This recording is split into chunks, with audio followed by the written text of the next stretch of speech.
Hello, guys. Michael here again with another podcast, and we have Roxani with us today again. And today we're going to talk about anxiety of actually doing something that might mean a lot for most of you guys out there. And that is, for example, going out and talk to that attractive woman that you always wanted to do, but you just can't pull it off.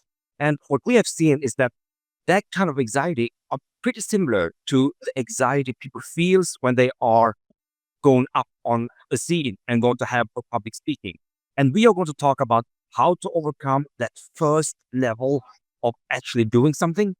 And then we're also going to talk about how to maintain a confidence level that is high enough for you to execute a good speech or a good conversation properly. And we're also going to talk about how to maintain and even become more confident over time, being good with people talking. So let's get right into it. So first of all, Roxani, welcome to my channel. Thanks Yes, so much. I'm honored to be here, my dear friend Michael. And I'm happy to connect with your audience and to share advices and ideas how to feel more relaxed and approach easily the women.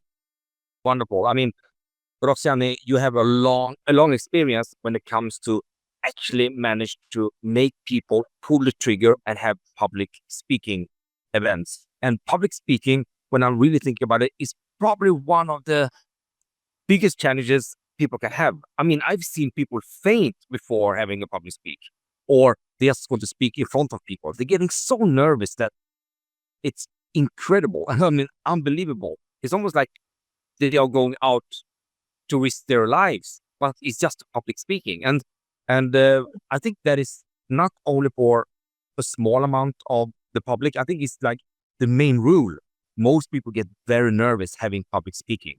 The same goes with men that want to go up and start a conversation with attractive women, for example. I mean, it goes in the same way. So I want to hear about the tips that you're giving people before they're going to have a public speaking.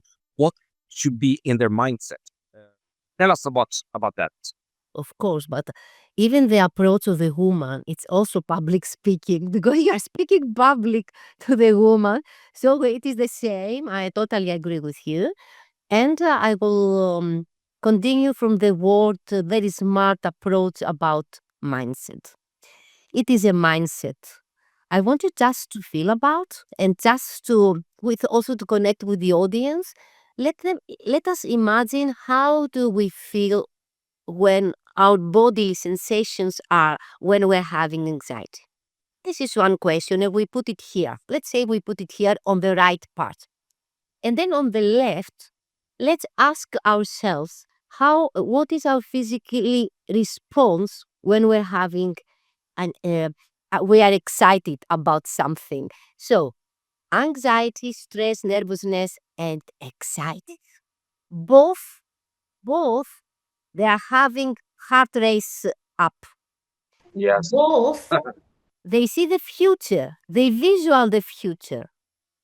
Both, there is some race in the thought, some circle race, thinking. But there is one difference. This is the mindset shift. The difference is that one looks for the opportunity and the other looks for the failure. So that's why you have to decide. I feel nervous. I accept it, but this is an opportunity. So I open the door to the opportunity. So I walk through the opportunity. It is uncomfortable. Yes, it is. But I'm going to face a new version of me, a person that is more capable to present, to have this skill, and to be more confident slowly with practice. So for me, yes, Mark, you are right. It is first we start with mindset. So would you say that that type of mindset is basically a conscious decision to do so? I mean, many times we think that we having all those automated mindsets just integrated in our brain, but that's the case. We have a choice to do so. We have to choose many times. So if we make a conscious decision to be like, you know what, I'm going to choose the door to opportunity. I'm going to choose the door that actually can give me the benefits of doing this. I make my mind to choose that route. And therefore, the brain knows that I chose that route. And if I don't choose anything at all, if I just go with the flow and don't make a conscious decision, it's very easy to get into the second door of faith, isn't it? Yes, exactly. And if we know, if we have a clear intention, because these are going together, there is a great integration about the decision and the intention. So I am intent, I know, I'm focused that I want to live this experience. No matter of the result, no matter of what is happening, I want to live the experience, to take the opportunity, to take the chance, to live the experience. And then, okay, then I take the decision. I have a clear intention and I go through the door and I face a new 100%. I capture a new version of myself. Okay. Yeah, that sounds really, really good. I mean, if I want to translate that into men that want to go and approach women, for example, I would say that the very the similarities between those two is that the man makes a conscious decision to see if that woman would fit them. It's not about if the man will fit her. It's actually the opposite around. It's like go up to her, start talking to her with the intent to see if she fits you. Yes, And people is like, oh, really? But yes, maybe I am. No, we're not talking about you, how she would think about you. Start with you thinking about her if she is the right fit for you. So exactly. I think that is pretty similar way to go about it, I guess. Yes, and what you said, I totally agree because even for career opportunity, we can do the same. When you go for a job interview, check also if this company fits to you also, not only to feel like a small victimhood. If I am fit for them, of course, you will read, you will study, you will make your research for this particular company, but you have also during the interview process, if you are also, if they are fit for you. Wow, that's such a great mindset when I think about it. It's like, we don't have to always take for granted that we are like in the center if we are okay for them. It's so very, very powerful to actually accept that you are actually a person and you can also see if the other part is fitting you. So I just love that mindset. I do believe that the intent of why you're doing things are very important. So in public speaking, for example, from my studies at the university, uh, one of the professors I had there really, really emphasized that you are there to serve people.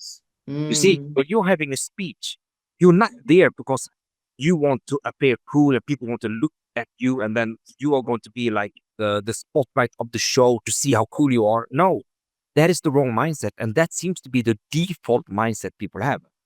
The real mindset is more about your intent by having that speech. So your intent, most of the time when you're having a speech, is to serve others. You have something you want to tell others, something they don't know about, something they can learn, something they can take as huge value. And therefore, you are there because you want to keep value. You want to serve other people. And suddenly, you're going from your own self awareness towards the public, towards those people that are actually there and you're serving them. What do you say about that type of mindset? Yes, I love this approach to be audience centered. Of course, we're going, because it is body language and nonverbal, we're going to be well dressed and appropriate because this is, yes, they said that up to there. But as far presentation and given the talk, from the moment, from the nanosecond that we are going to build your talk, you have to think about the audience. Yeah. You have to think about the audience. You cannot present, talk as a CEO, as a sales also representative, or as a public speaker, as a mother, as a family, as a friend, whatever. If you are not focused on the other person, if you are not paying attention, if you are not care about the other person, um, then it will not work. Maybe it works sometimes because sometimes this, let's say, small part of ourselves that's a little bit egoistic. Yes, maybe sometimes it works in some situations, in some cases, but the majority, the audience will feel if we care, if we have created talk that it has to do with them, to solve their Yeah. problems, to be close to them, to care. Even if they don't agree, they will feel that we made an effort. Yeah, no, I Yes. completely, that's something I agree with 100%. Absolutely. So when it comes to doing something like that, I mean, just continuously stay on the scene and have public speaking or presentations. I mean, in order to maintain a confidence level and not only maintaining, but also increase the confidence level. Mm. What I believe is that competence is key here because if you're competent, that can be transferred into the feeling of being confident. You see, and when it comes to public speaking, I feel like there are two ways to see public speaking or presentations. One is when you are a person that just want to read the script word by word. So you become confident reading script, talking script, remember script, right? Then we have the other part where you don't need script anymore. You just have a certain knowledge, and then you can just express yourself into a public and start talking about that particular knowledge. Maybe Mm. in bullet points you have in your head, but Yes. that is much more free flowing. So, what would you say is the difference between those two? Yes, I totally agree. This is the higher level. It is the second one that you have referred. You make a reference. The first level, it is how we start, and it's good for the new public speakers or for the men that they are approaching a woman to start by a script, slowly, slowly, to learn it by heart, to make the practice. This is correct. I totally agree. Um, the second way, it is when you separate it to chunks and you know one sentence or one key word that you have to remember. Let's say you have a 15 minutes talk and you make a bullet point of 5 or 6 keywords or maybe 10 keywords that you have the knowledge so you can go, depending on the audience, you will be playful, you will see what you will share. And this is another level of public speaker. This is more a level more upgraded and more high level. But you have to know let's say that the process, 100% process, first of all, you have to make the research. Let's put it from the beginning, not confuse the audience. First, you Yep. do the research and you gather all the research and everything. So, for 15 minutes stop, for example, let's say you have created 30 pages. You do the work, you do the research, you are ready. There you go to the step, I delete. I go, or I cut down, and from the 30 pages, I go to the 5 pages. This is 10 minutes, blah, blah.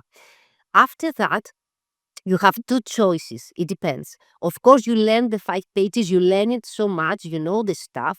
And then after that, you go to this level that, okay, with these 3 or 5 points, I can be playful because I have all this knowledge.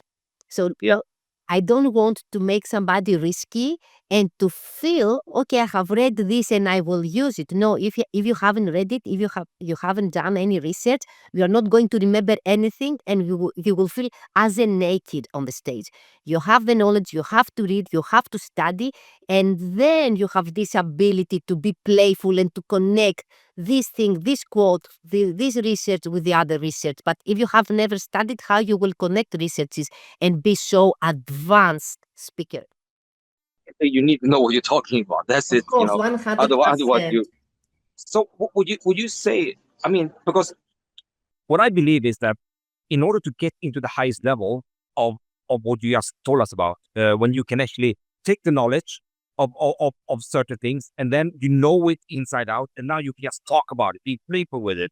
Uh, the way of actually being playful with it, to actually associate it, actually to make it free flowly without any script, you just take it with pure fact knowledge and you make it happen.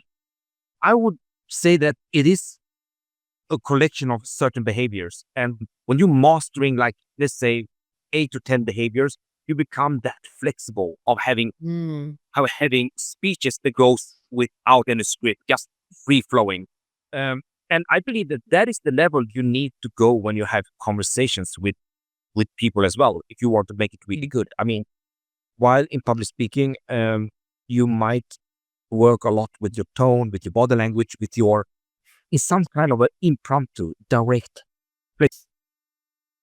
an association of things that you know fact-based in order to express it very well, compare with behaviors you have when you have the conversations, which is listening skills, how to really listen, how to ask the right questions, how to share something about yourself in order to ask the follow-up questions, and how to, in some way, empathetically reflect back what that person said so that person really feel understood.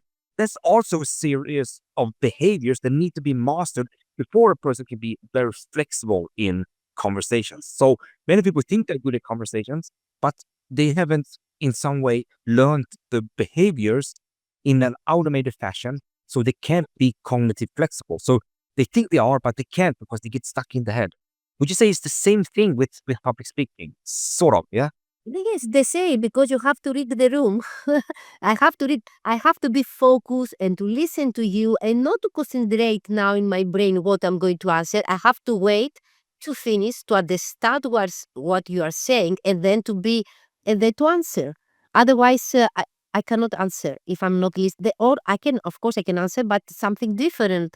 That's the answer that I should answer, for example. So I have to be focused, I have to listen actively, I have to genuine lean forward for you and to empathize and to observe, yes, all emotions and feelings that you are sharing, to start having this emotional intelligence in order to be uh, my approach and my the way that I will reply to be in alignment, to be in congruence with what you are saying. So we need to have a synchronicity somehow as a syndicate.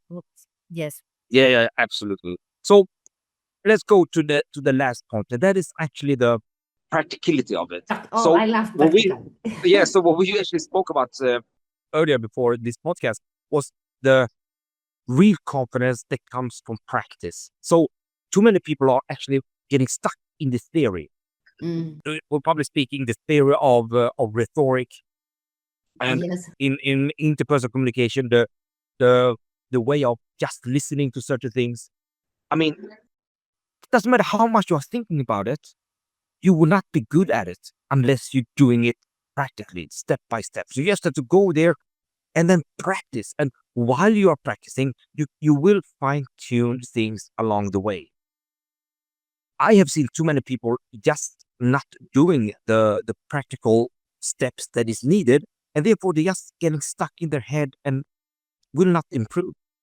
What would you say about that when it comes to public speaking?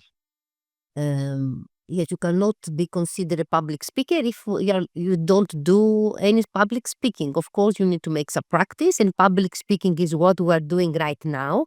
It cannot be. It can be something easy, maybe to say to gather friends at home and offer them some pizza and say, I want now to speak about something that I love. You can do it. You can find the simple ways, easy ways in order for you to explore your dynamic and your potential in public speaking and to cultivate it slowly, slowly. Then you can speak at work, in a meetings. You can start release yourself to the supermarket, to the grocery. If you find and see a beautiful lady outside the grocery in the supermarket, you can start with a hello, how you are doing. I find you so beautiful. Simply things make the other person to feel confident and I mean, you just share a smile. You start with a smile, then with a hello, and then gradually, we can go and they can watch your channel and they can level up. Yeah, yeah, absolutely. Yes, they can follow Mike, so you can learn more. Yeah, there's so many. I agree. I mean, there's so many people that are thinking so much about how to actually approach a woman, for example, and they're thinking about the opening statement, like how can I break the ice, and then they're thinking about this a lot of ways and a lot of advanced ways, and when they're going to do it, they cannot even say hi. They cannot even pull out saying hi, Yeah. and then we have a serious problem here. They should have not studied all those advanced techniques. They should practice by saying hi, I just want to say hi. How are you doing? So I believe that the main part here in this discussion is like, you can't be good until you practice. And with that said, one of the fastest way of actually improve is to have a series of behaviors that you want to be better at, and then take those behaviors and practice in the first level of practicality. If that is mean to just say hi to someone, go and say hi to someone. If that means that you're going to stand up and say, ding, ding, ding, ding, I just want to say one thing, welcome everyone, enjoy your evening, and that's it. 2 sentences only. Then start with that, and then evolve gradually. So I think that is a huge step for anyone, because most people don't even get there. They get stuck in this theoretical part all the time, and then nothing happens. Yes, I totally agree. So from just a small step, maybe for me, the small step, it is when to go to my gym, because I want to go. Sometimes I postpone, I know I feel uncomfortable, but I say, okay, even if it is 10 minutes, even if it is 15 minutes, I will go. Okay, I will do 2 or 3 or 5 exercise. For someone else, maybe gym is something easy. You know what I mean? But for me, it's this. Maybe for another person, it's something different. So small steps, tiny steps. Don't feel uncomfortable and don't get so much impressed by other people, and they say, "Oh, they are so genius. What they are doing?" No, no, no, no. Each person of us, we are separate. We are unique. We have our own pace. Respect yourself. Take your time. Take small steps. We're not compete anyone. It is up to us. Just make your effort. This is So what you're saying now basically is, you have your own journey. Focus on that and don't compare yourself with others, because yes. everyone is unique, everyone is different. Focus on your own journey, and basically you would do great. Exactly, exactly. Just to go a small forward each time. Right. So, do you have any final words to our audience? If there would be one specific key, just one key, what would that be? Yes, You want to yes. hear? Okay, I will pick the soften eyes. 1, 2. Okay. Soften eyes, because this will influence the whole face, and the face is the mirror, and the face, it is what the other people are seeing in front of them. So the soften eyes, I want you to feel like soften the eyelids. Okay, now I'm relaxed, so it's softened. When I'm not relaxed, it's more stress, and I feel so I have to be conscious about my Okay. eyes, and to try to give a softened gaze. Let's put it like that. So we know I think each one of us know when our gaze it's more stress, or when it is softened. So try to be conscious and try when you feel anxiety to soften. Just say to your brain, I soften my gaze, soften my gaze. Just like I will a try that brain, myself. yes, soften my gaze, and you will feel this softness. Okay, I can give one more tip if we have Go ahead. time. This is more proactive. It called like progressive muscle relaxation. This is I do it before stress. I voluntarily take action and I tense myself. Let's use my hand and the fist. So I tighten all the fingers inside against my palm. This is as an exercise, and I press against it for, let's say, 5 seconds. 1, 2, 3. I press it. 3, 2, 1, 0. And then calmly I relax. This I do it with my foot toes. I do it with my neck, shoulders, the jaw. Normally, the jaw and here our forehead is the more tension spots on the face.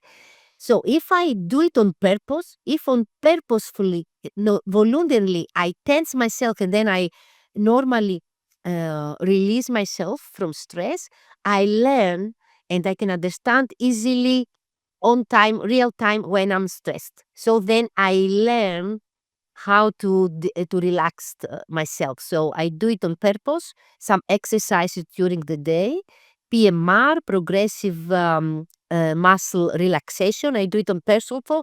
I tense myself on purpose, and I release slowly, so I can recognize when it comes the strike of this tension is come, so I release myself, or I am conscious that I have stress right now. I have to do something. Oh, interesting. Yes. All right, guys.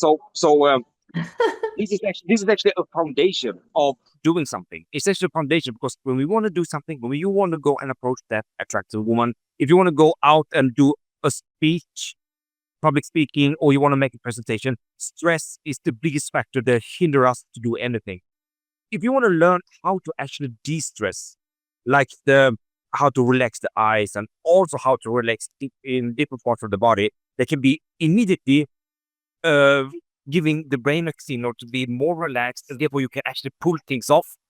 Roxani will probably be one of the best person in the world to help you with this. She's a trained TED Speak trainer, a coach for TED speakers, and take that opportunity. You will find her details on below this video, and yeah, this is absolutely something that you should learn, especially if you have problem to take the first step of actually doing something. Then the first step for you is actually to reduce stress and use methods that are proven scientifically to reduce stress. And Roxani is the one that can help you with it. Thank you. So anyway, guys, we have to thank Roxani for participating in this podcast with invaluable information. And thank you for coming to this show, Roxani. Thank you so much. It is a privilege. Thank you to see you again, Mike, and all your beautiful audience. I'm so privileged. Thank you. Yeah, I would definitely see you again. So this is not the last podcast I'm going to have with Roxani. So stay tuned.